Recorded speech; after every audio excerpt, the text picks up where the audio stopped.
అల్లూరు జిల్లా పాడేరు నియోజకవర్గంలో AP deputy CM Pawan Kalyan పర్యటించనున్నారు. 13వ జనసేన ఆవిర్భావ దినోత్సవాన్ని గిరిపుత్రులతో జరుపుకోవాలని పవన్ కళ్యాణ్ భావించారు.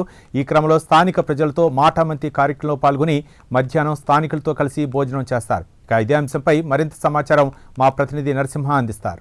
జనసేన పార్టీ అధినేత ఆంధ్రప్రదేశ్ ఉప ముఖ్యమంత్రి పవన్ కళ్యాణ్ మరి కాసేపట్లో పాడేరు చేరుకోనున్నారు. అయితే ఇప్పటికే విశాఖ ఎయిర్పోర్ట్ నుంచి ప్రత్యేక హెలికాప్టర్లోని బయలుదేరిన సంగతి తెలిసిందే. అదే విధంగా ఇప్పుడే జనసేన పార్టీ 13వ ఆవిర్భావ దినోత్సవ కార్యక్రమాలను పురస్కరించుకొని ఈసారి గిరిపుత్రుల మధ్య నిర్వహించుకోవాలని పార్టీ అధ్యక్షుడు ఉప ముఖ్యమంత్రి పవన్ కళ్యాణ్ నిర్ణయించారు.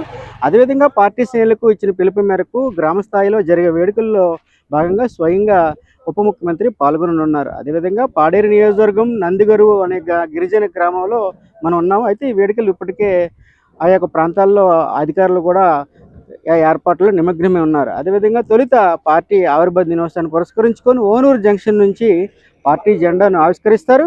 అనంతరం ప్రధానమంత్రి జన్ జాతీయ ఆదివాసీ న్యాయ మహా అభియాన్, సీఎం జన్ గ్రామీణ జాతీయ గ్రామీణ ఉపాధి గ్రామీణ తదితర పథకాల ద్వారా ఏజెన్సీ ప్రాంతంలో చేపట్టిన రోడ్ల నిర్మాణ పనులను పరిశీలిస్తారు. సీఎం జన్ పథకం నిధులతో ఓనూరు జంక్షన్ నుంచి నందిగొరువు గ్రామం వరకు నిర్మించిన 2.4 కిలోమీటర్ రహదారిని కాలినడకన ఉప ముఖ్యమంత్రి పవన్ కళ్యాణ్ స్వయంగా పార్టీ శ్రేణులతో కలిసి పరిశీలిస్తారు. అదేవిధంగా నాణ్యతా ప్రమాణాలు తనిఖీ చేస్తూ మార్గ మధ్యంలో గిరిజనులతో మమేకం అవుతారు. అదేవిధంగా అనంతరం అడవితల్లి బాట ద్వారా నిర్మాణం చేపట్టినటువంటి రోడ్లను పవన్ కళ్యాణ్ స్వయంగా ప్రారంభిస్తారు. అదేవిధంగా నందిగరువు గ్రామ ప్రజలతో నిర్వహించే మాటామంతి కార్యక్రమంలో కూడా ఉప ముఖ్యమంత్రి పాల్గొంటారు. అదేవిధంగా అనంతరం మధ్యాహ్నము ఉప ముఖ్యమంత్రి పవన్ కళ్యాణ్ స్థానిక నేతలతో, స్థానిక పార్టీ శ్రేణులతో, అదేవిధంగా స్థానిక వాసులతో కూడా మధ్యాహ్నం భోజనం చేసి ఆయా వారి యొక్క కష్ట సుఖాలను అడిగి తెలుసుకునే పరిస్థితి కూడా నెలకొంది. అయితే ఇప్పటికే అధికారులు ఈ యొక్క ప్రాంతాల మీదుగా ప్రాంతాల మీద వచ్చి అధికారులు కూడా ఏర్పాట్లలో నిమగ్నమై ఉన్నారు. ఏ విధమైన అవాంఛనీయ సంఘటనలు జరగకుండా కూడా ఇప్పటికే ఆయా పోలీసులు భారీ బందోబస్తు ఏర్పాట్లు చేశారు. అనుమతి లేని వారి వాహనాలను కూడా ఇప్పటికే పోలీసులు కూడా అనుమతించడం లేదు.